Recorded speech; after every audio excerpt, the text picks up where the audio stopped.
First of all, just like to thank everybody for coming.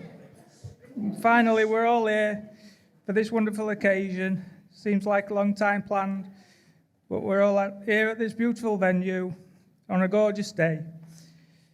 Ella, you look radiant, and Liam, you don't look too bad too.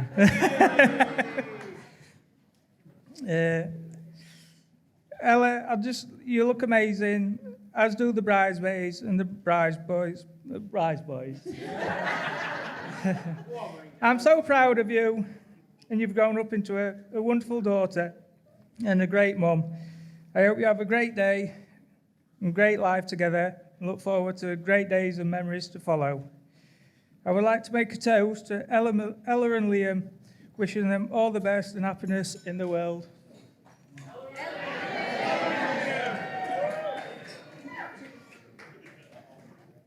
While we are toasting Ella and Liam, I would like to raise a glass to a wonderful lady who is no longer with us, but was looking forward to this day. She was very special to us all. Looking down on you today, Ella and Liam, she will be so proud. If you could raise a glass to Margot, Ella's nan. Well done, Rick. Thank you.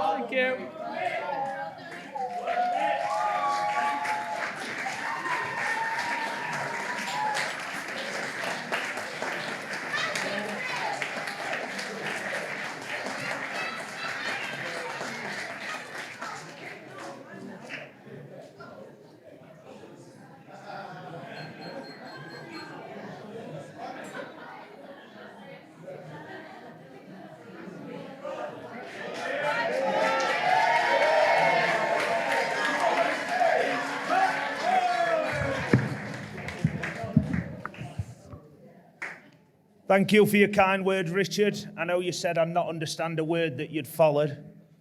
You're fucking correct. Ladies and gentlemen, family and friends, welcome today, and of course, Paddy. On behalf of my wife and I would like to thank you all for coming and sharing our special day. It really wouldn't be the same without you. In fact, it'd be a damn sight cheaper. But seriously, we've had people travel from all over today, and it really is appreciated. Can I just say how beautiful does the new Mrs. Hopkinson look, by the way?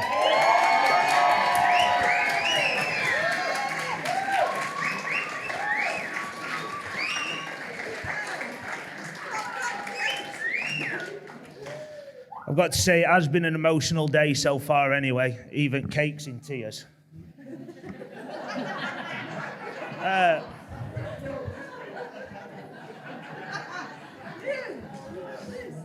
There'll be a number of toasts today during this speech, so please make sure your glasses are full. My aim is to get you all that piss you don't remember a thing that Dawson says. But before I go into thank yous, there's unfortunately, I know Richard's already touched on it, a few people that can't be with us today that mean a lot to me and Ella, but none more so than Ella's nan, who sadly passed away 10 weeks ago. So we're really looking forward to this day, helped with Ella's dress and everything, but I know she'll be looking down at us with a glass of Bailey's, smiling. Bless her.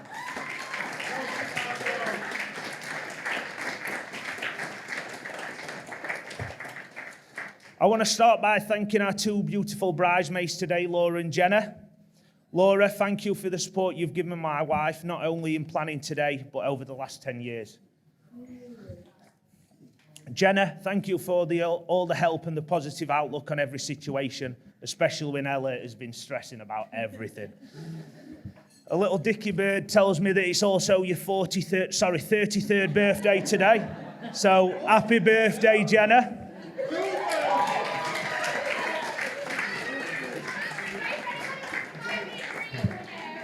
Yeah, by the way, my dad's card's behind bar for the next 2 hours, so.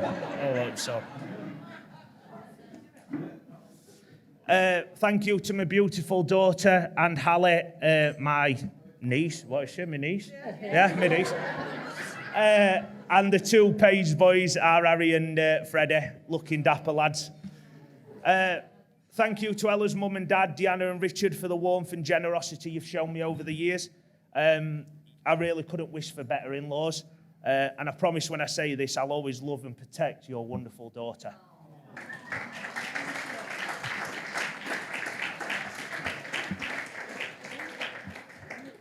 Mum, I don't think I can thank you enough for what you have done for me and Ella. I don't think I'd be stood here right now if it wasn't for you. You've always, God, we fight like cat and dog, don't we? Wow.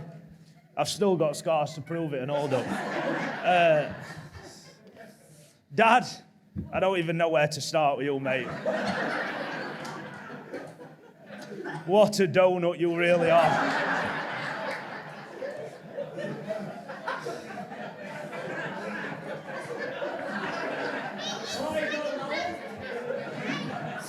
Up the wise old owl.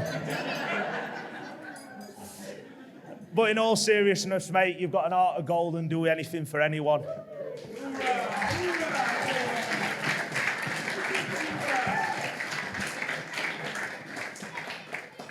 It was pretty fitting, really.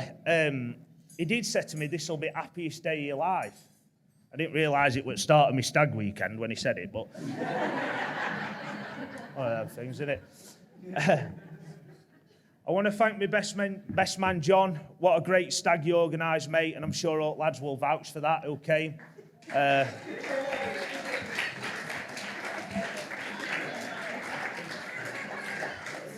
What goes around comes around, though, mate, and it's your turn next year. So I apologise in advance, Georgina. My groomsmen, Tom, Daniel, Smithy and Aaron, you guys aren't just smashing lads, you're more like family to me and Ella. So without you guys by our side today, it really won't be the same. By the way, Jack, my boiler's playing up, mate, so if you could pop round Monday, I'd really appreciate that. From the moment I met Ella, I knew she was the one. There were no fairy tale with us. We didn't meet in wherever. We met in local. She was swearing, singing, shouting obscenities at people like she does, while I was sat in the corner having a quiet drink, of course. It's amazing how two completely different people interact. We had a bumpy ride to start with, as many of you may know, but we always gravitated back to each other, and here we are today. Ella, your attention to detail and creativity has been second to none, and you must take all credit for this wonderful day.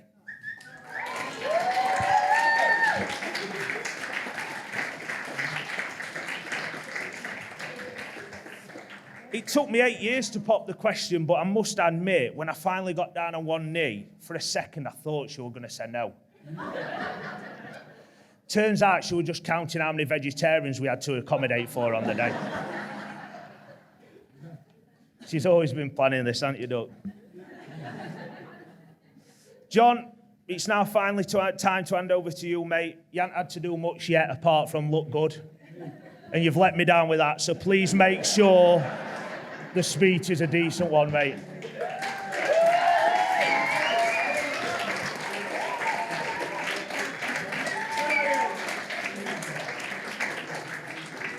Mum, whatever he says really ain't true, so please do cover your ears.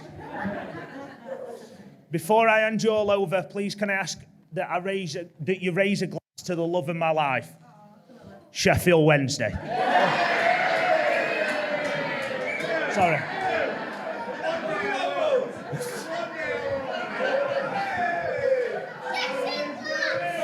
Oh, Wednesday, oh, hey, oh, hey, oh, hey, oh, hey, oh, hey, oh, hey, oh, hey, oh, Wednesday, oh, hey, oh, Wednesday, oh, hey, oh, hey, oh, hey. Mr. and Mrs. Hopkinson.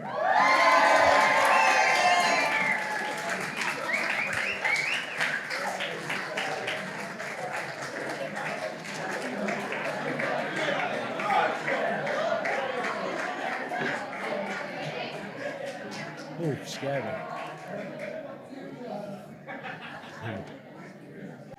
Good afternoon, everybody. For those who don't know, I'm John, and I've been given the honour of being Liam's best man for today.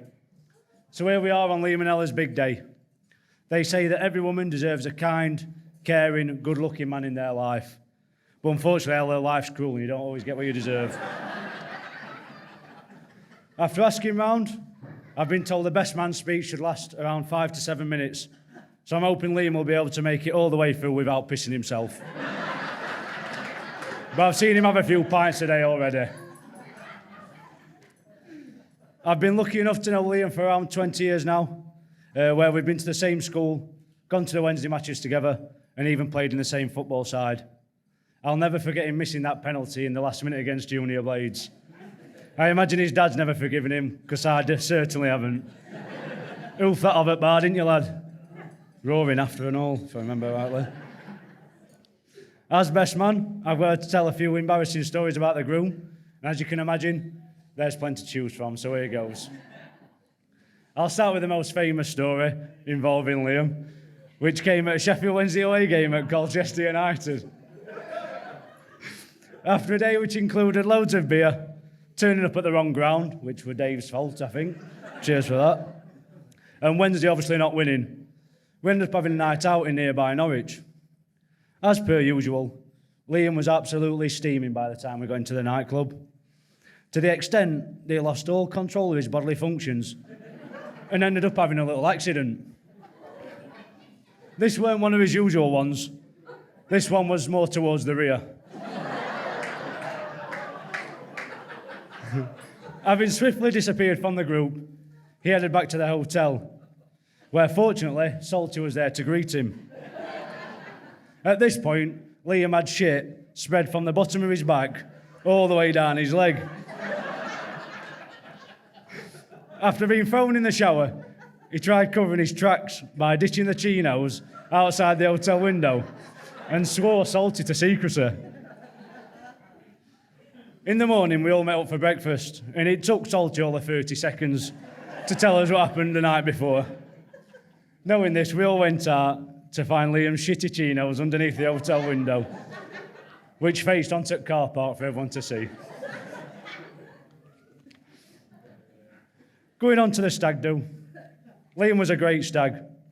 He loved every minute of being centre of the attention for the 3 days in Magluf, and he was a handful from start to finish.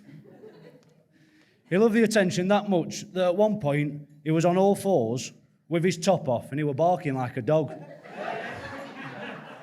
He even put a sparkle in between his arse cheeks to make sure that all eyes were on him. And once again, I think Dave were involved in this story as well.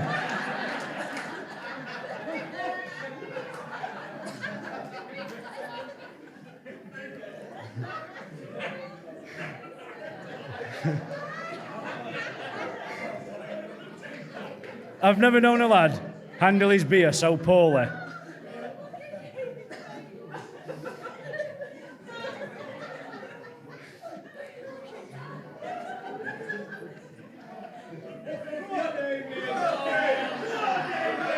Right. I've never known a lad handle his beer so poorly, but yet attack every session like it was his last. There's a time when the lads went out for a day session in York.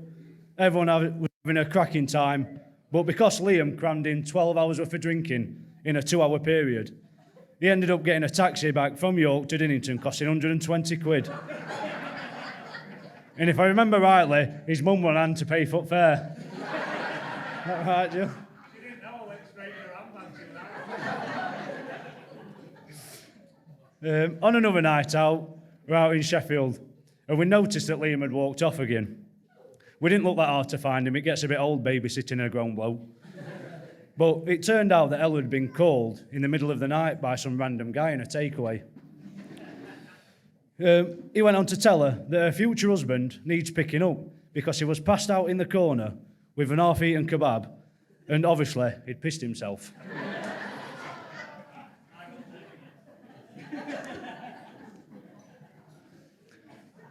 Other classic stories include him getting locked up at Wolverhampton away, crying at Wembley when Wednesday lost in playoffs, but that hurt, to be fair. I'll let him off with that. And one including an infamous dildo in Benidorm. But I could be here telling daft stories about Liam all day. On completion of this speech, I would like to invite you all to go onto YouTube and search for Drunken Northern Idiot Falls Over. I think it's the third video down, You might not recognise Liam straight away because he's put a bit of timber on since then. Don't worry, Liam, that's the worst of it over now. But I'd like to offer a bit of advice to the newlyweds. Firstly, Ella, remember relationships are a two-way street, which means you'll also have to give him a lift back from the pub from time to time and not leave him lumbered with me. Liam, I've thought long and hard for some advice to offer you, but I don't really know what to say. We're all surprised you've even made it this far, so just keep doing what you're doing, I suppose. I'd like to say thank you to the bridesmaids who are looking lovely, and Ella, you're looking beautiful today. Liam is truly a lucky man. You have a heart of gold, and you're definitely going to need it because you're in for one hell of a journey. Liam, you're a top mate, and I'm sure that will continue for years to come. But please, no more matching tattoos. Wow. You make a lovely couple, and you've got two great kids, and I couldn't be happier for you both. Thanks for listening, everyone, and enjoy the night. I'm going to end it there because I can see that Liam started to tie up the wedding cake. So, can we be all upstanding to raise a toast for the newlyweds? To Liam and Ella. Thank you.